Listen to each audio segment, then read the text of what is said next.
একটি গাছের পাতা আছে যেটা খেলে অথবা তা দিয়ে গোসল করলে আজীবনের জন্য আপনার অ্যালার্জি, চুলকানি সবকিছু ভালো হয়ে যাবে ইনশাআল্লাহ। এ কথা আমার নয়, এই গাছের কথা কোরআনে কারীমের মধ্যে স্বয়ং আল্লাহ পাক নিজে বলেছেন।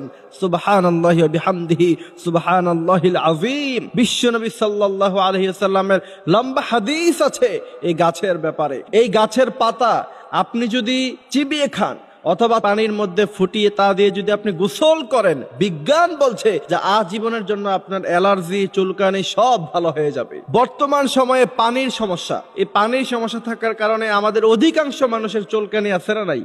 মানুষের সামনে আপনি যখন কথা বলেন, দেখা গেছে যে আপনি শরীরের এই জায়গা চুলকান, ওই জায়গা চুলকান, দেখতে খুব বাজে লাগে, জিনিসটা সুন্দর লাগে না। কিন্তু আপনি যদি এই গাছের পাতা খান অথবা তা দিয়ে গোসল করেন, আপনার আজীবনের জন্য কিন্তু অ্যালার্জি, চুলকানি ভালো হয়ে যাবে। কারণ কোরআন কারীমে আল্লাহ সুবহানাহু ওয়া তাআলা হাযা তিবয়ানান লিকুল্লি শাই সবকিছু বর্ণনা করছে। এবং এই কোরআনে আল্লাহ পাক অনেক শেফা, ওষুধ, অনেক মেডিসিনের কথা আল্লাহ পাক কোরআন কারীমে বর্ণনা করছেন। সেই গাছের কথা আল্লাহ পাক বলছেন, ইনদা সিদরাতিল মুনতাহা ইনদাহা জান্নাতিল মাওয়া।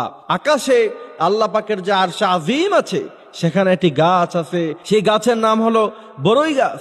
সেই বরই গাছের কথা স্বয়ং নবী করিম সাল্লাল্লাহু আলাইহি ওয়াসাল্লাম তিনি বলছেন, এই বরই পাতা দিয়ে মৃত মানুষ যখন মারা যাবে তখন পানির মধ্যে সেটা দিয়ে ফুটিয়ে তারপরে তোমরা মানুষকে গোসল করাবা। গবেষকরা গবেষণা করলো যে পৃথিবীতে এত দামি দামি সাবান থাকতে পয়জন নষ্ট করতে পারে, এত দামি দামি মেডিসিন আছে আমাদের কাছে, কিন্তু মুসলমানরা যখন মারা যায় তখন এরা বরই পাতা দিয়ে গরম পানি ফুটিয়ে তারপরে গোসল করায়। তার কারণ কি? রিসার্চ করে এরা দেখেছে, বরই পাতা যখন গরম পানির মধ্যে দেয়া হয় অথবা পানির মধ্যখানে বরই পাতা দিয়ে যখন তা ফুটানো হয়, ওই সময় বরই পাতা দিয়ে গরম পানি ফুটানোর কারণে তার মধ্য থেকে সমস্ত ব্যাকটেরিয়া, পলিউশন, ময়লা যা আছে সব দূর হয়ে যায় আর সেই পানিটা পরিষ্কার হয়ে যায়।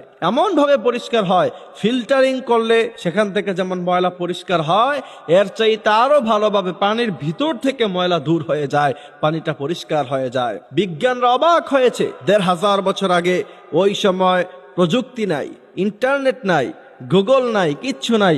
ওই সময় মুহাম্মদ সাল্লাল্লাহু আলাইহি সাল্লাম কি করে এটা জানলেন যে বরই পাতা পানির মধ্য দিয়ে ফুটালে সেই পানিটা একদম পরিষ্কার হয়ে যায়? এরা ইসলামের কাছে মাথাকে তারা নত করে দিয়েছে। এই জন্য সেই গাছের পাতা চিবিয়ে সেটা রস খেতে পারেন অথবা তা দিয়ে ফুটিয়ে আপনি যদি গোসল করতে পারেন, তাহলে আপনার শরীরে যেই পলিউশন থাকার কারণে চুলকানি হয় অথবা অ্যালার্জি হয়, সেটা কিন্তু ভালো হয়ে যাবে। এই জন্য আমার প্রিয় ভাইয়েরা, আমাদের যাদের এই সমস্যাটা প্রায় আছে, আমাদের নামাজের মধ্যে অনেক সমস্যা হয়, সিজদা করতে গেলে অনেক সমস্যা হয়, নামাজ